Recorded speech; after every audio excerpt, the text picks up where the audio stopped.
Saan napunta ang pera ni Juan? Kaibigan, pamilyar ka ba sa tatlong mukha ni Juan pagdating sa paggamit ng pera? Alam mo bang may pagkakaiba sa ugaling pinansyal si Juan mahirap, middle class at mayaman? Sobrang simple lang ng mga pagkakaibang ito. Magtataka ka kung hindi lahat ng tao pamilyar dito. Mga simpleng diskarteng dahilan kung bakit ang mahirap lalong humihirap, ang middle class stressed out at walang oras, at ang mayaman lalong yumayaman. Kung matagal mo lang tanong ang mga ito, mag-e-enjoy ka sa mga facts na hinanda ko para sa iyo. Sabay nating hihipan ng mga kumakalat na outdated na information tungkol sa pag-manage ng pera ngayon. At as a bonus, titignan din natin kung may pag-asa pa ba sa panahon ngayon ang simpleng Juan na umasenso at yumaman. Halika't isa-isa natin silang tignan. Magsimula tayo sa regular na araw ni Juan Mahirap. Gigising siya sa umaga at magmamadaling pumasok sa trabaho, kung swerteng may trabaho nga siya. Madalas, contractual. Minimum wage. Minsan, less than minimum pa. Masipag at matyaga naman siya. Pagtitiisan ng traffic at ang sumpong ng boss na masungit. At pagkatapos magbanat ng buto buong araw, uuwi ng pagod. Magpapahinga para ulitin lahat ito kinabukasan. Gagawin niya ito ng araw-araw para sa kapos-saktong sweldo.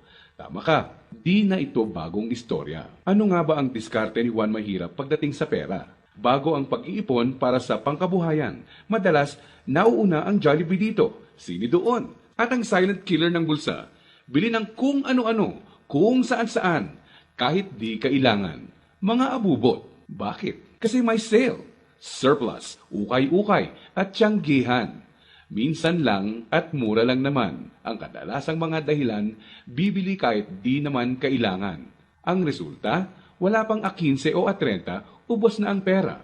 Kaya uutang na lang. Gusto naman magbago ng buhay ng mahirap na Juan, pero magpapaulit-ulit ang kalagayan niya hanggat di niya nakikitang patong-patong na gastos ang bigay ng abubot niya, na pag naipon, pwede nang puhunan sa negosyo. Pero hindi masamang tao ang mahirap na Juan. Gaya ng sinabi ko, mukha lang ng diskarte sa pera to. Marami sa atin ang dumaan din sa mentality ng mahirap na Juan, di niya ito kasalanan. Maaaring misinformed lang. Paano nga naman bukod sa di lahat nakapagtatapos ng pag-aaral, di naman tinuturo ang pinansyal na kaalaman sa eskwelahan. Madalas, ang ugali sa paghawak ng pera ay ang ugaling namamana lang. So, saan napunta ang pera ni Juan Mahirap? Dito napapasok ang tinatawag nating 1. Income at expense, at 2. Assets at liabilities.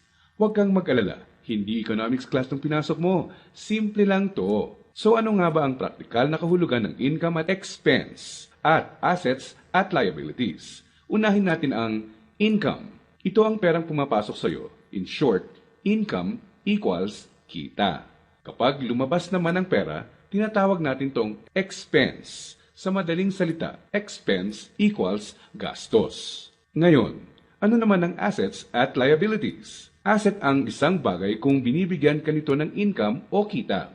At liability naman kung expense o gastos ang binibigay nito. Balik sa tanong, saan napunta ang pera ni Juan Mahirap? Ang maikling sagot, madalas mas maraming expense o gastos kesa income o kita ang mahirap na Juan. Maaring sa sahod o maliit na extra lang siya umaasa para sa income, samantalang kaliwat kanan naman ang pinanggagalingan ng expense. Naloko na. May pag-asa pa ba ang mahirap na Juan? Malalaman natin yan mamaya. Ngayon, tignan muna natin ang behind-the-scenes kwento ni Juan Middle Class. Sa unang tingin, okay na okay ang lagay ng middle class na Juan. Ang totoo niyan, malaki ang tsansang mapagkamalan mo siyang mayaman. May bahay, may kotse, at nakikita mo silang nagbabakasyon minsan. At kung may bagong labas na gadget, mag-a-upgrade ang middle class na Juan. Pero ang di alam ng karamihan, marami dito ay promo, hulugan o utang sa credit card na buwan-buwan sa sweldo nakakaltas. So, saan napupunta ang pera ni Juan Middle Class? Ang maikling sagot, mas madaming liabilities, nagbibigay gastos kesa sa assets, ang binibili ng middle class na Juan. Imbes na investments na gagawa ng income, nauuna sa listahan niya ang paggagamitan ng pera, ang upgraded na lifestyle. Gusto niya ang convenience at quality sa buhay. Tingnan nating halimbawa to. Kung traditional economics ang pagbabasehan, ang kotse at bahay ay madalas na sinasabing assets. Sa praktikal na buhay ni Juan, masasabi nating outdated na ang pananaw na to. Sa definisyon natin ng asset, ang isang bagay ay asset kung gumagawa ito ng income. Pero madalas, pagka down payment mo ng kotse, bahay o alahas, money out agad. Sa mga susunod na buwan, may babayaran ka ulit at huwag mong kakalimutan andyan pa ang insurance at tax. Money out nga naman, liabilities. Ang kotse ay nagiging asset lang kung nakakatulong siya ng gumawa ng income. Halimbawa na lang kung gamit sa negosyo.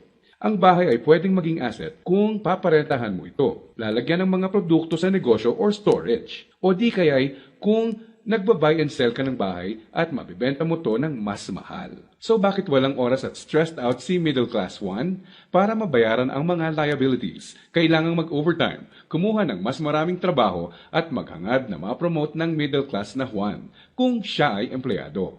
Para sa mga professionals at self-employed, kailangan nilang kumuha ng mas maraming kliyente o projects. In short, kailangan nilang ibenta ang oras at skills nila ng higit pa sa ginagawa nila dati nung wala pang liabilities para kumita ng mas malaki. Tulad ng kalagayan ng isang doktor. Kung hindi niya sisiputin ang pasyente niya, wala siyang kita. Dito mo na makikitang may lumalamon na sa oras ni Juan Middle Class.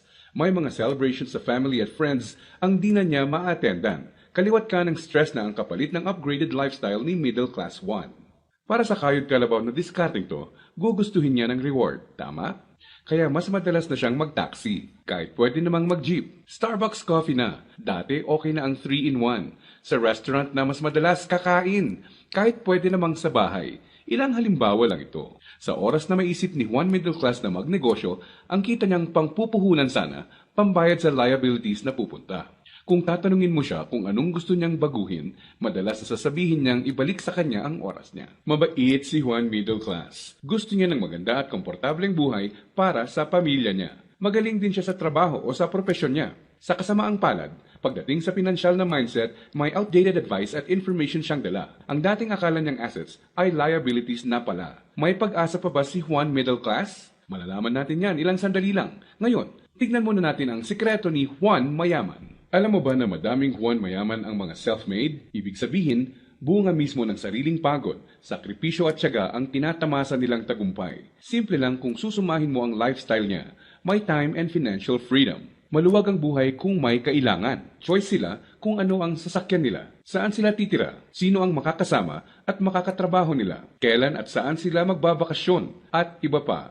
In reality, mas madami din silang tsansang makatulong sa kapwa, gaya ng pagdodonate sa charity at pagsali sa outreach programs. Balik tayo sa tanong, saan napunta ang pera ni Juan Mayaman? Kapag may perang hawak si Juan Mayaman, sa asset niya ito dinadala. At sa asset na ito ay kikita pa ng mas maraming pera para sa kanya.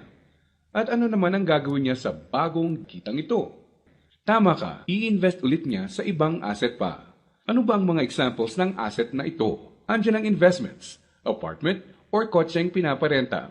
Ang edukasyon, seminar, tradings at iba pa na magtuturo sa iyo ng skills na kaya kang bigyan ng kita ay asset din.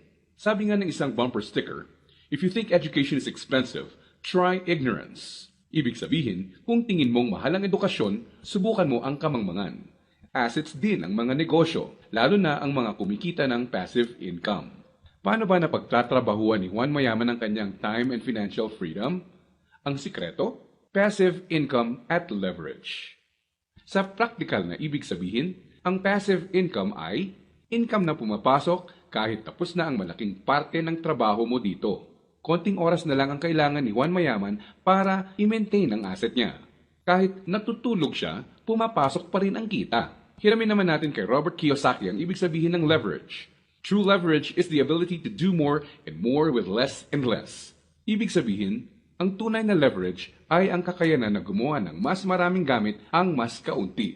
Para mas madali nating maintindihan, gamitin nating halimbawa kung paano nagsimula ang isa sa mga pinakamalaking drugstore sa bansa. Marami ang nasira noong World War II. Pagkatapos nito, kinailangang mag-rebuild ng mga tao. Dito na papasok si Mariano K. Napansin niya ang mga demand sa isang uri ng antibiotic na tinatawag na sulfa drugs. Paano niya nalaman? Ginamit niya bilang leverage ang natutunan niya bilang empleyado sa isang drugstore bago pumutok ang World War II. Nung mga panahon noon na nagsisimula ulit ang lahat at kahit naman ngayon, ang taong may enough information kesa sa iba ay nakakalamang. Gamit ang 100 piso, bumili siya ng sulfathiazole tablets at kumita sa paglalako nito. Ginamit niya mga unang kita niya para bumili ulit ng mga tableta na ilalako. Hindi niya ginasto sa liabilities at abubot ang mga sumunod na kita. Nag-ipon siya at gumawa ng kariton. Ginamit niya ito para makabenta ng mas marami pa.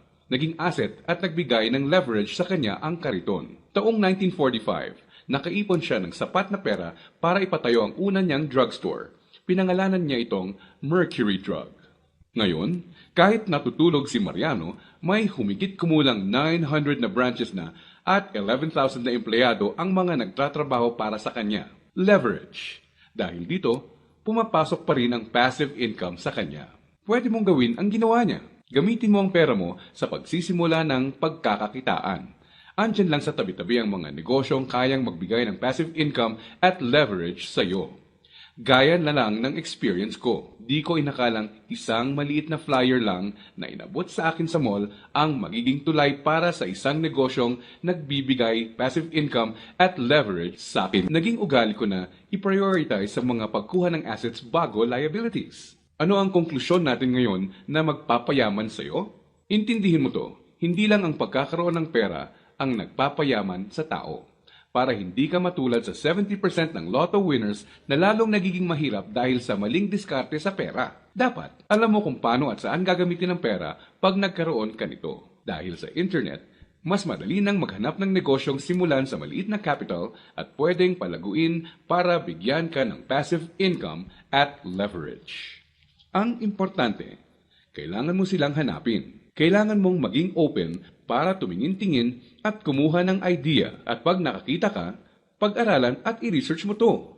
Nandyan lang sila. Kailangan mo lang bigyan ng chance ang sarili mo na maging in the know. Ibig sabihin, kapag andyan na ang pagkakataon sa harap mo, alam mong di mo dapat palagpasin to. At sa pagkakakitaang papasukin mo, ipunin mo lang ang income mo. Gamitin mo to para palaguin pa ang assets mo. Hanggang ang kita ng assets at negosyo mo, kahit di mo na directly pinatatakbo, ay nagbabayad ng bakasyon, gadgets, kotse, at bahay ng pamilya mo. Gaya ng mga self-made na Juan Mayaman, kaya mo itong simulan. So, si Juan Mahirap, unang binibili ay ang mga abubot. Si Juan Middle Class, unang binibili ay liabilities. At si Juan Mayaman naman, unang binibili ay assets.